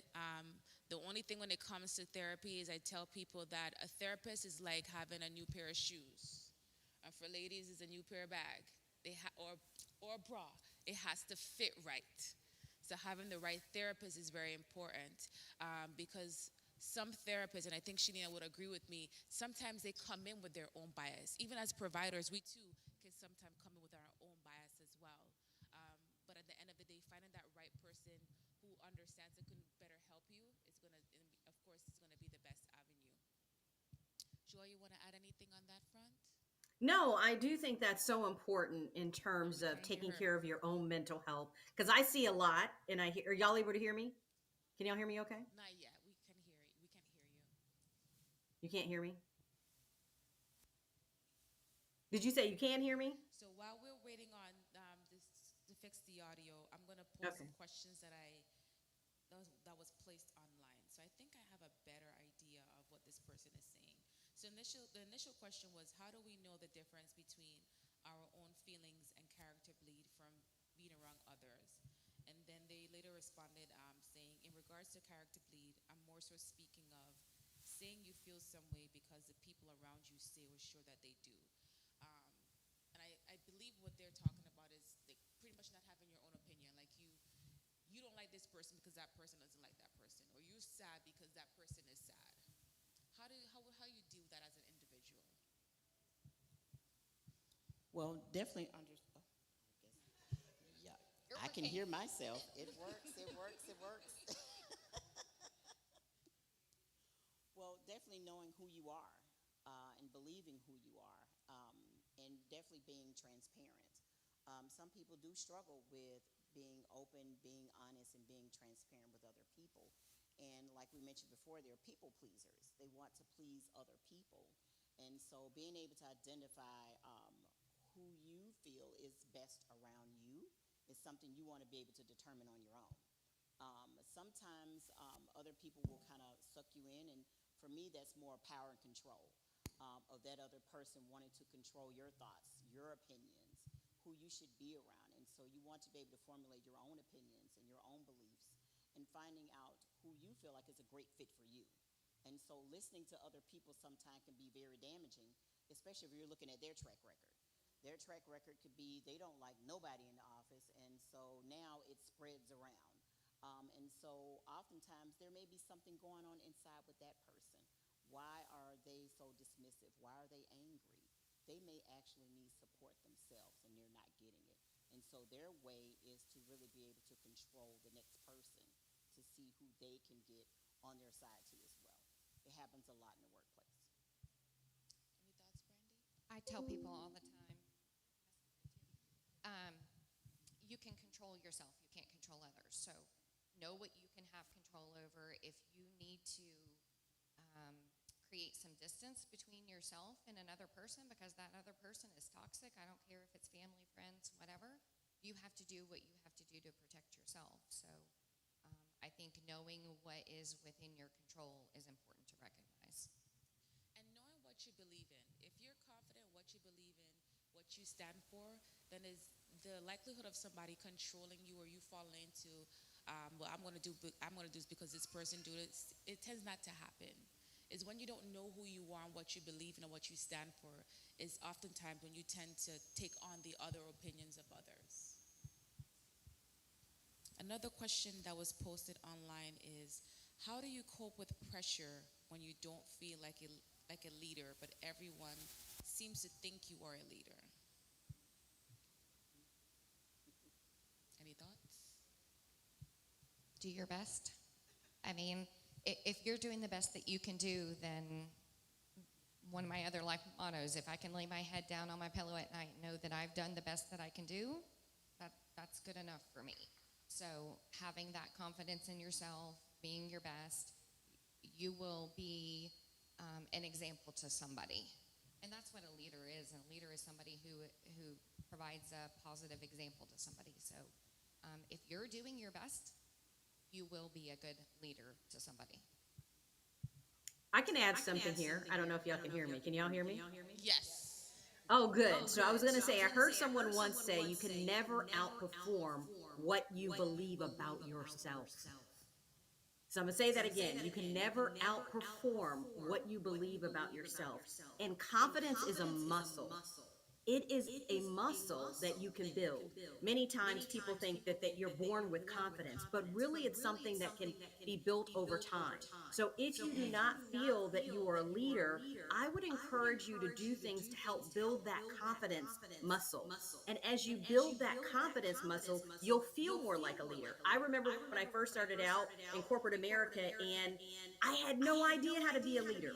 But it was through building that confidence, doing exercise, doing the job, and proving to myself that I could do it, that I ended up feeling confident in being a leader. So I would say to that person, if people are seeing that gift in you, it may mean that it's in there, but you just got to work on it. You got to build that confidence muscle because you won't outperform what you feel about yourself. And what you feel about yourself is most important because it affects your decisions and the things that you do. But don't fear if you don't have it yet because it's coming and you can build it. Confidence is a muscle. And if you are a believer, ask God to open your eyes to show you.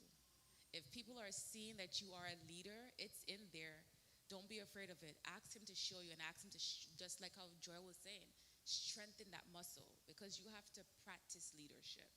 You can, like people who sing, they have the talent, but they still have to go and practice. They still have to strengthen their voice. So ask him to show you and open your eyes and then put you in the environment and around the people who can help you perfect that area. And I will say, I was going to add one point here. When I first started out and I was doing television, I was like a deer in headlights. And it took me time to build that confidence. But what I used to say is, Lord, help my natural look supernatural.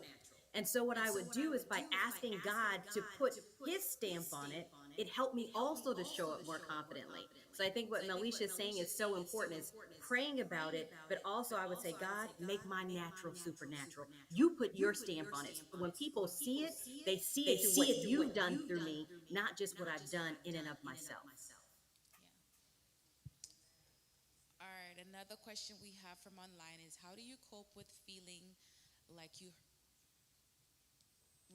hurt by people that are supposed to protect you? I struggle with this because my mother and I used to be really tight, but since the betrayal, I resent her. That is a really very deep question. For that particular question, I would like for that particular person to contact the church directly because this goes a little bit more deeper than just mental health. This is more on a spiritual basis, and I would like for one of our leaders or pastors to address that. So for that person who posed that question, See, the battery is full. There's nothing wrong with it.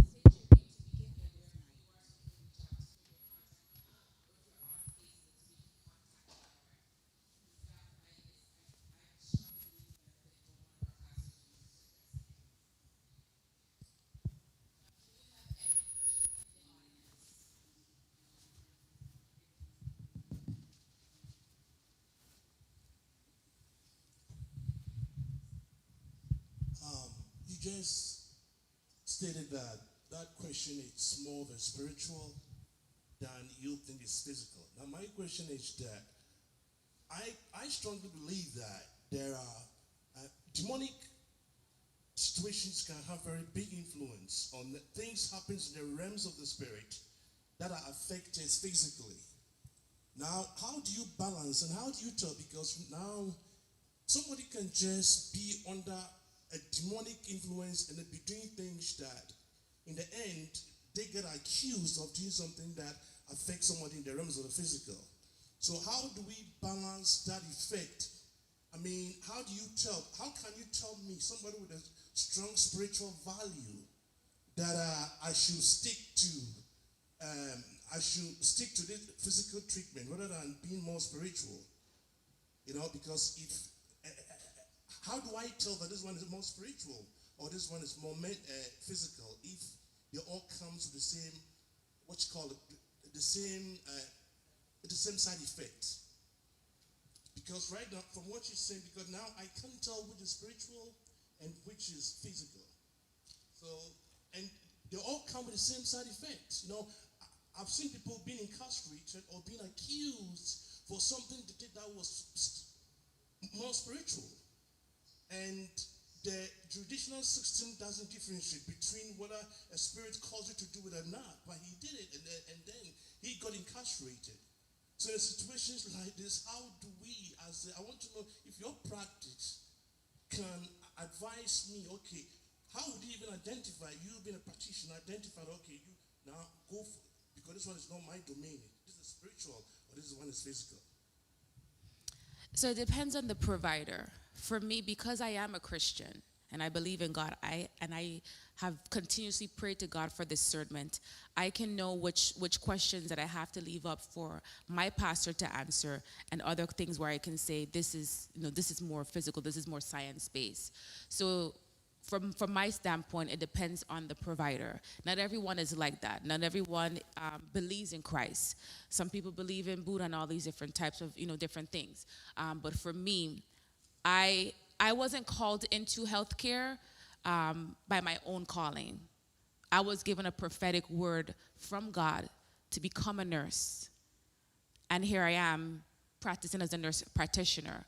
So because of how I came into this, I always lead with what God tells me to do. So if my spirit is saying, no, you can't answer this question, this is not mental health related, this is more spiritual based, then I move that way. But not everybody will be able to know that. So I would say to that, making sure that as a person, you are in a community, if you're a practicing believer, that you are in a community and you're talking to your pastors, you're talking to your leaders, you're not walking alone. Because our leaders are well educated where they can say, yeah, this is spiritual based, but I still need you to go and seek help right here. Does that make sense? And we're one. We're mind, body, spirit. We are all of it. And I think that you can seek your spiritual advisor, mental health nurse practitioner, and a therapist, and a primary care doctor, and have all of your things addressed. Yeah. And that doesn't mean that, one thing is more important than spiritually is more important. But we are one person, and all of us needs to be addressed. Yeah. Because that's your support system. And oftentimes it is not just reached by one level of support. Some people need more support to really be able to help them in their healing journey. And so sometimes the more support that you have, the better, to help you to better understand, because something can be missed by just using one and not the other. And so collectively, I think that helps with your healing. Yeah. Any other questions from the audience? My question is, when you talk about the substance abuse, and I know sometimes for some that suffer from depression or anxiety or bipolar, and then you go to the physician and they give you some drugs that have like side effects, suicidal ideation.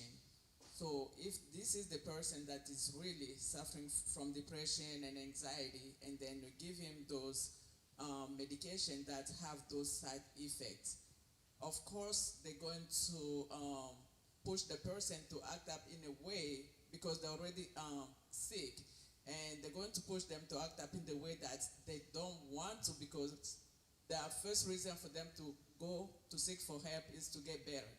And then you give them something that is going to even push them to do crazy stuff that they were not planning to do. Because if you give those pills to a normal person, they'll have those ideas. And if I am normal and I start realizing that, no, these ideas that are coming into my mind, they are new. And this is not like for me. And from that time, I have to cut off those medication. But for someone that is suffering, and you're telling the person, no, you need to take them, don't stop them abruptly. You have to ask your physician before you stop them. And then, no, okay, they trust physicians. Okay, this is what they want me to take until the end. So how do you help that person? It's all about education. And it goes back to what I said, having the right provider. So, and I think Brandy would agree with me that when we prescribe at Georgia Hope, because we do work for Georgia Hope, that is under Health Connect of America, we educate everyone on the medication that they're taking. No matter what medication you take, whether it's for diabetes, hypertension, for gout, everything has a side effect. Now, there are adverse effects. For example, suicidal thoughts is an adverse effect for an antidepressant, and you see it more commonly in teens. So if you have a teen who is not struggling with suicidal thoughts, and they start having it, they are instructed when they see us, if this starts to happen and this is not something that that you normally are dealing with, stop it immediately and call your healthcare provider. Now, if you are dealing with suicidal thoughts and you see it worsen, so it's all about education. We educate everybody on how to take medication appropriately and the side effects that comes with medication. But at the end of the day, medication is not an exact science. At Georgia Hope, we do genetic testing. We see what medication matches with your gene. Is it an exact science? It is not.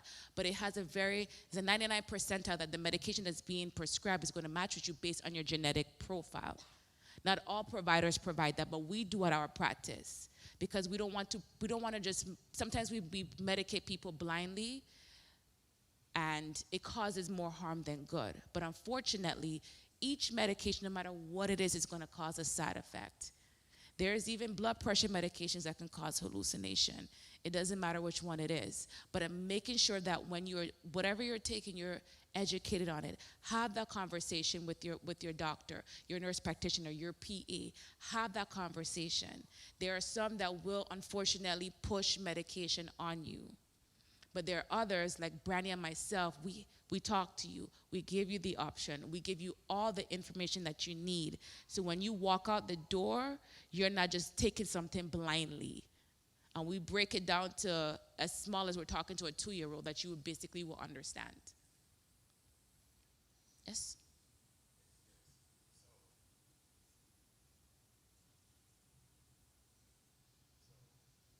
You know, we normally we relate more to people that we can really identify with.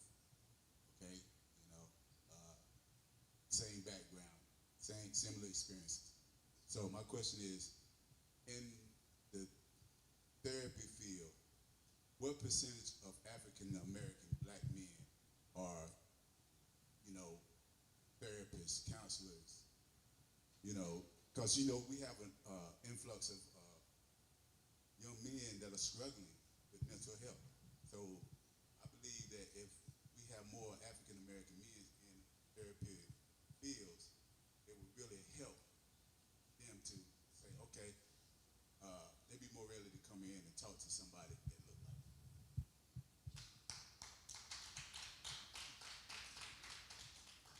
Thank you for that. So I don't have the percentages offhand, but I can tell you an African American male therapist is very rare. It's like finding a unicorn. We need more in the community. We need more male therapists, period, across the board, to be able to help bring in a lot of our men who are struggling with mental health, that suffer in silence, that won't say a word. They may become very, very angry, and we don't know why, but there's something else going on inside. So I do agree, we need more. We try to recruit more and you know, try to have more out there in the market where I work, because it's very, very rare. We have maybe about 2 males. The rest are all females, and so it is a real struggle to find a male therapist. I often encourage so many different men, because I do clinical supervision too as well. And so I'm always encouraging the males that I encounter, you know, like, where are some of your coworkers? Where are some of your friends? You know, where are some of your schoolmates? You know, we need more people in the community that comes from the community to be able to serve in that capacity. So I agree. It's very rare, though. There's even something called peer certification, where people who have lived mental health experience can go, and maybe not all the way through like a licensed social worker or therapist, but peer support. So somebody who has lived experience can gain a certification to talk to others. And I think that that would be something great for anybody to do. We have some life coaches also too as well. They're not licensed. Some are certified, and you can find some life coaches that are men, but there's a rare case of a fully licensed therapist.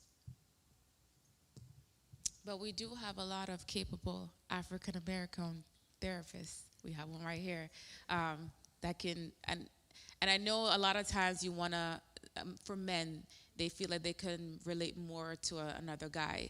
But you'll be surprised how many men that relate well to women as their therapists, and vice versa. I have some of my clients who are females that have a male therapist, and they're okay with it. And guys who have female therapists, and they're doing fine with it. But unfortunately, mental health is not a field that many people want to go into. They're very afraid of it. But you know, we are still, like Shelina saying, we're still recruiting. We're still, you know, putting the word out there so that people will get more involved. But there's resources, even if you don't have, even if your therapist is not of the same race as you, there are resources out there, a peer support, a life coach that might be of the same race as you that can still help you, along with a person who's a therapist that's not in the same race as you. And I was going to add something here too. I was going to say one of the things, I've had therapists who did not look like me, but what I realize is that at the end of the day, if you need help, reach out for help, because delaying treatment or delaying getting help is only going to make the problem get worse. And sometimes we can let that be a barrier, but at least let it be a start. Maybe look at it as an experiment. I'm going to go see a couple of different therapists and see if there's someone who could be a fit, but don't allow that to be a barrier to seeking help where it ends up impacting your health more and more. I remember one time when I was having my own mental health challenge, I remember telling myself, you can't put a price tag on your mental health. Whatever it takes, do what you need to do, because your mental health and feeling sane is so important and affects every aspect of your life. So while it is necessary that we need more, if you need help right now, don't let that be the reason you don't seek help. Because as Melisha said, there are people out there who can help you, and you might be surprised until you at least try it.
Is part of the team. Can we clap for Brother Alice? Amen.